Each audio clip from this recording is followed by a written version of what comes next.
अस्सलाम वालेकुम एवरीवन, कैसे हैं आप सब। आज मैं आपके लिए बड़ी ही मुफीद और कारआमद किस्म की टिप्स लेके आई हूँ।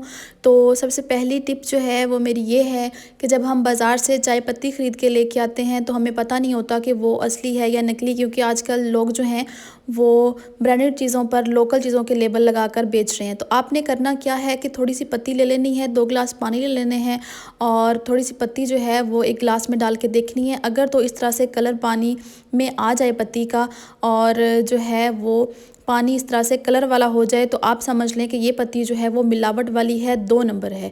और असली पत्ती की पहचान हम किस तरह से करेंगे कि गिलास के पानी में जो है थोड़ी सी पत्ती हम डाल देंगे और इसको हल्का सा मिक्स करेंगे। ज़्यादा देर आपको रखने की कोई ज़रूरत नहीं है, आपको फ़ौरन ही पता चल जाएगा। तो आप देख सकते हैं कि ये जो गिलास है इसमें पत्ती को जैसे ही हमने मिक्स किया तो इसने कलर नहीं छोड़ा, मतलब ये असली पत्ती है चाय पत्ती।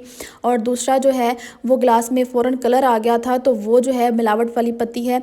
यहाँ पर वीडियो बनाते हुए लाइट चली गई थी तो माजरत करती हूँ अगर वीडियो सही साफ़ क्लियर नज़र नहीं आ रही हो। तो इस तरीके से आप मालूम कर सकते हैं कि असली चाय पत्ती कौन सी है और 2 नंबर चाय पत्ती कौन सी है। टिप नंबर 2 की तरफ चलते हैं। चाय की पत्ती जो हम इस्तेमाल के बाद फेंक देते हैं, तो आज मैं आपको ऐसी शानदार टिप बताऊंगी कि आज के बाद जो है वो आप चाय की पत्ती बिल्कुल भी नहीं फेंकेंगे।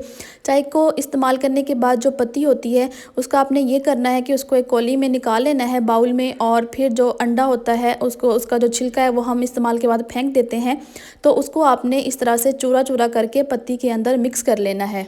अब इसका इस्तेमाल ये है कि हमारे घरों में जो मिनी प्लांट्स होते हैं, पानी ना मिलने की वजह से या धूप सही ना लगने की वजह से वो मुरझा जाते हैं। तो ये जो है हमारे पास एक बहुत ही परफेक्ट किस्म की खाद बन के तैयार हो जाएगी। आपने ये चाय पत्ती और अंडे के छिलके अच्छे तरीके से मिक्स करके उन पौधों के अंदर डाल देना है। ये बहुत ही बेहतरीन किस्म की खाद का काम करेंगे और पौधे जो हैं वो आपके दिनों में सही होना शुरू हो जाएंगे। टिप नंबर 3 मेरे पास ये है कि जो बर्तन धोने वाली हमारे पास जाली होती है जिसको हम स्टील स्क्रबर कहते हैं, तो उसको जो है कुछ अर्सा इस्तेमाल करने के बाद वो बहुत गंदी हो जाती है। तो करते हम क्या हैं कि उनको फेंक देते हैं। लेकिन आज मैं आपको इसको साफ़ करने का ऐसा अनोखा तरीका बताऊंगी कि आपने बिल्कुल भी नहीं फेंकना है। मेरे पास भी ये बर्तन धोने वाली जो जाली है वो बहुत ही गंदी हो चुकी, क्योंकि अभी मैंने इसको बर्तन इनसे धोए हैं तो इसमें घी फंस चुका है। तो आपने करना क्या है कि गैस का फ्लेम जो है वो आपने ऑन कर लेना है और एक चिमटे की मदद से ये जाली आपने पकड़ लेनी है और अपने आग के ऊपर रख देनी है। घबराना आपने बिल्कुल भी नहीं है, क्योंकि ये जो आप जैसे ही आप आग के ऊपर रखेंगे फ़ौरन से इसको आग लग जाएगी। तो जितना ज़्यादा ये आग के अंदर जलेगी उतनी ही ज़्यादा ये कुंदन बनेगी मतलब कहने का ये है कि जितनी ज़्यादा ये आग में जलेगी उतनी ही ज़्यादा ये साफ़ हो जाएगी।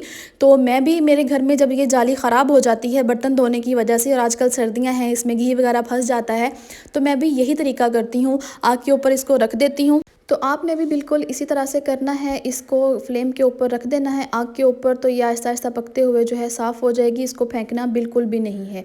उसके थोड़ी देर पकाने के बाद 2 से 3 मिनट इसको फ्लेम पर रखने के बाद हम फ्लेम ऑफ़ कर देंगे। तो रिज़ल्ट आपके सामने है, आप देख सकते हैं कि किस तरह से ये जो जाली है वो बिल्कुल भी साफ़ हो चुकी है। इसके अंदर कितना ज़्यादा वो घी लगा हुआ था, तो अब आपके सामने है कि कितनी क्लीन एंड नीट हो चुकी है। टिप नंबर 4 मेरे पास ये है कि जब हम बेड शीट्स वगैरह धोते हैं तो उसके बाद इनको रख के हम जब दोबारा हमने इस्तेमाल करने के लिए इनको निकालते हैं तो इस अक्सर जो होता है वो सरहाने के जो कवर्स हैं, तकिए के कवर्स, वो हमारे जो है एक आध गुम हो जाता है और फिर बड़े परेशानी का सबब बनता है। नतीजतन हमें जो है वो ढूंढने में बड़ी ही परेशानी होती है। तो इसके लिए भी मैं आपको के लिए एक बड़ी ही मुफीद टिप लेके आई हूँ। तो आपने करना क्या है कि एक कवर को साइड पे कर देना है और दूसरे को चादर के अंदर आपने इस तरह से तय लगा के रख देना है। उसके बाद जो बेडशीट है उसको भी आपने अच्छे तरीके से इस तरह से उसकी छोटी से छोटी तय लगा लेनी है। इस तरीके से आपने इसकी तय लगा लेनी है और उसके बाद आपने क्या करना है कि इसको साइड पे कर देना है और जो हमने कवर पीछे किया था उसको हम सीधा करके बिछा लेंगे और फिर इसके अंदर जो है वो हम बेड शीट जो है वो आहिस्ता आहिस्ता से डाल देंगे। बेड शीट इस तरीके से आप अगर रखेंगे तो कभी भी आपकी बेड शीट जो है वो सरहाने के कवर जो हैं वो गुम नहीं होंगे। और बाकी जो दूसरा सिरा है सरहाने का वो भी हम इसके ऊपर फोल्ड कर देंगे। ले तो जनाब हो गई आपकी बेड शीट और जो है सरहाने के कवर वो महफूज। अब आप कभी भी इसको ढूंढेंगे तो आसानी के साथ आपको मिल जाएंगे, कोई भी परेशानी नहीं होगी जी। तो आपको मेरी टिप्स कैसी लगी ज़रूर बताइएगा। वीडियो पसंद आए तो लाइक कर दीजिएगा। मुझे दीजिए इजाज़त। अल्लाह हाफिज़।